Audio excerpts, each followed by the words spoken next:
Hi, welcome to Creation Burst, home of 25/8 Worship, Prayer House, and Worship Ministries. Yes, after all these years, I am finally coming back online.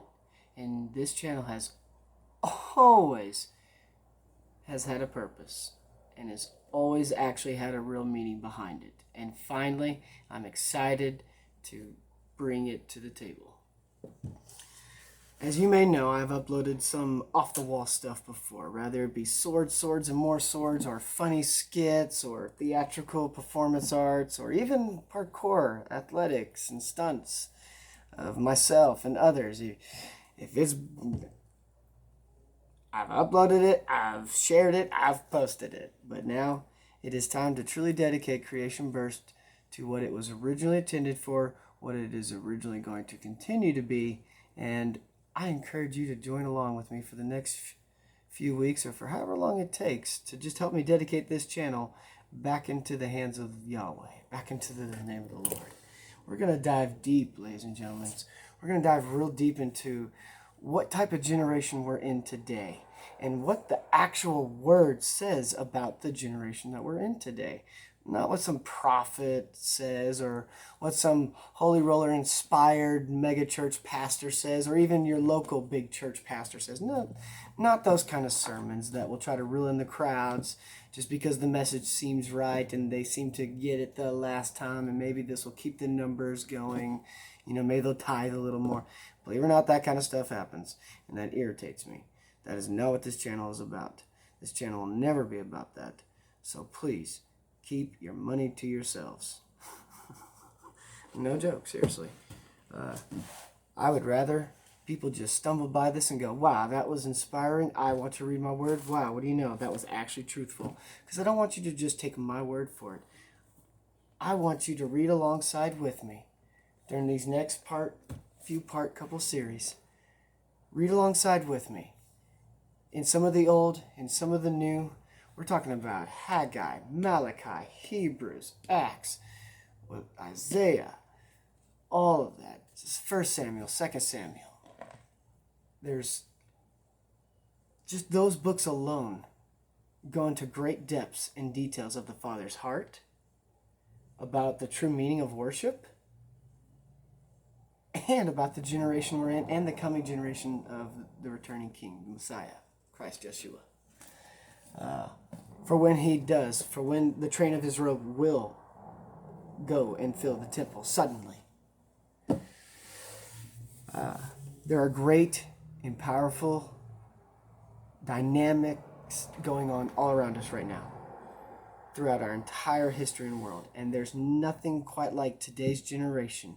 We are in the millennial generation in which the Bible actually speaks about. And we will get into those books. We will get into those chapters. We'll get into those paragraphs. We will read it from before, at that point, and a little bit after. So that way you have more than just a secular understanding. So that way you have more than just a narrative understanding. I do not want to ever speak on the word without giving both secular narrative and actual descriptions. Like actually able to describe. Like, what was the first thing Moses did when he was before the bush? He kicked his sandals off.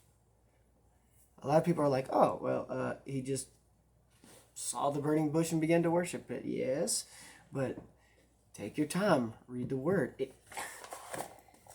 And he kicked off his sandals because he knew he was on holy grounds. That was the first thing Moses did. It's kind of funny. It's like, well, why do I need to know that? It's the same thing of why you need to know what it means to be part of the bridegroom, what it means to actually be part of the end time armies, what it means for this very real underground Christian culture worship movement. It's starting to happen in China, starting to happen in Europe, Middle Eastern Asia, all over that area. There are worshipers gathering in secret right now, praising the Father, knowing that they are in the end times already. That their generation's eyes physically will be upon the Messiah coming down from the heavens into Jordan, which was once Eden, today modern day Jordan, and he will walk with his saints of his believers, the worshipers, on the highway, made for the king, as it were, into Jerusalem. And we can get into all greats and details and depths and all that. I can't wait. Join me, because this is going to happen here soon. Every Saturday, this coming Saturday, I encourage anyone and everyone who just is curious, who even stumbles upon this. I just hope you get a good laugh, or I hope you get a good smile. Regardless, like, I don't want this just to be me reading the word like some regular old pastor would. Like, no. I'm gonna just read this being inspired myself, and hopefully, as I talk to you about it and give you some historical, actual content to go with certain years in the Bible, certain paragraphs or phrases. Like, I cannot wait to go and just share with you what this Bible actually holds, what this book actually holds.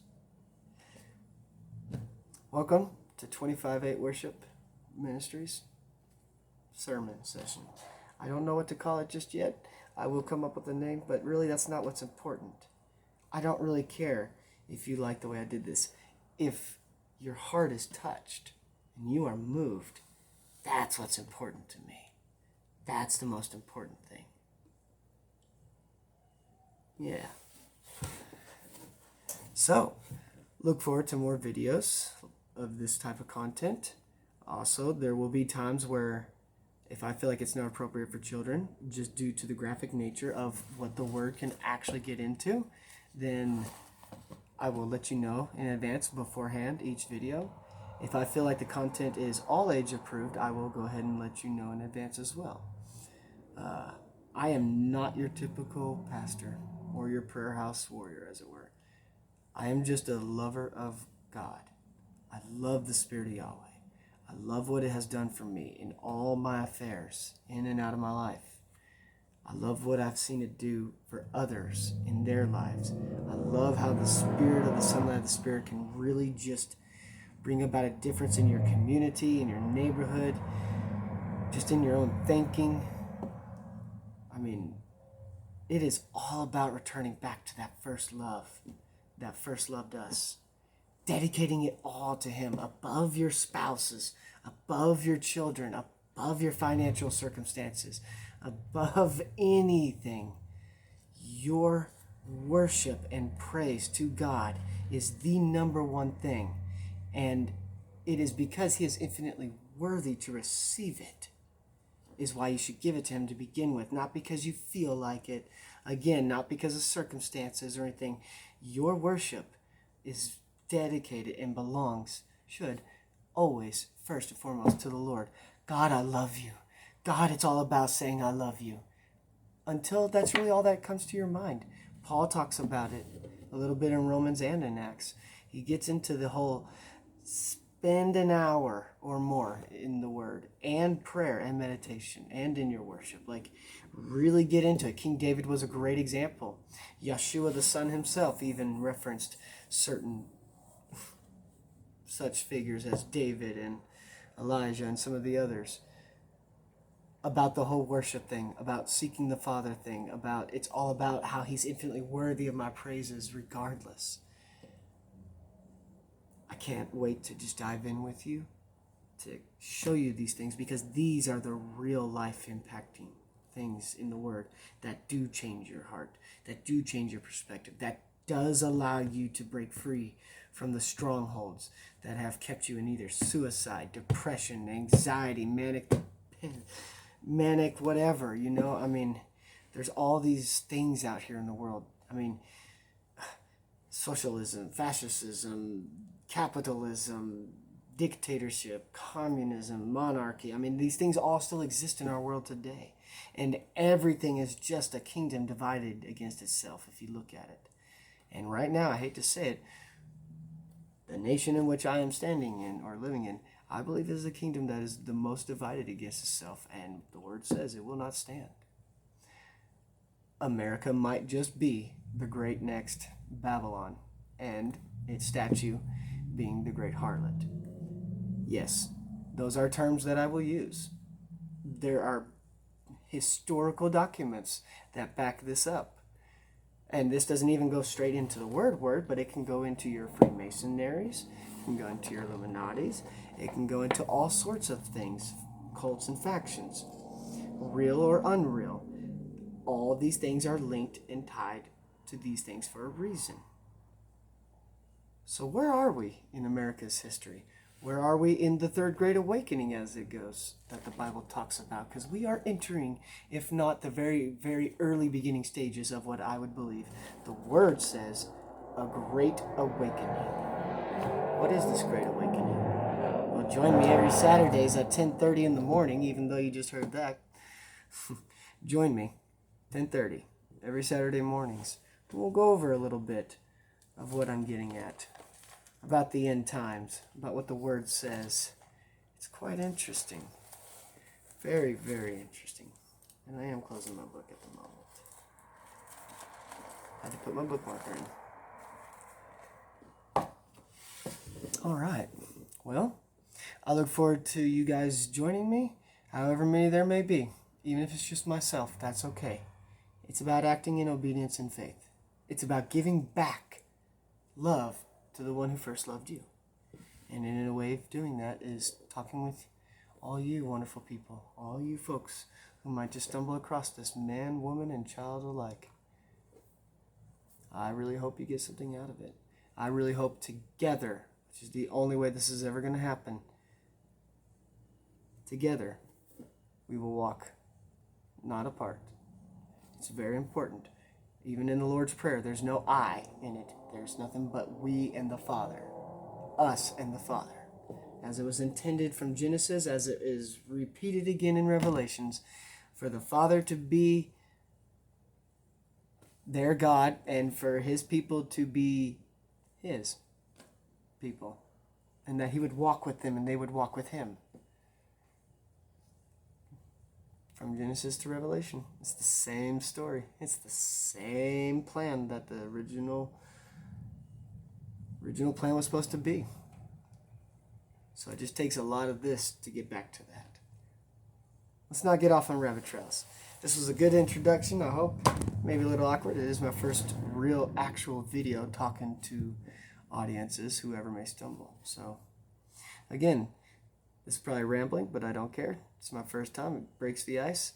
Let's enjoy this, because there'll be also fun little moments in between. I want to keep this pretty fun too. Too much seriousness, false doctrines when it comes to the Word. The Word is supposed to be fun. The Word is supposed to be enjoyable, but it is a very serious thing, and it is a very real thing. And what it speaks is true. And there's just too much physical, scientifical, metaphorical even, theological, and even actual historical doctrines that back this up.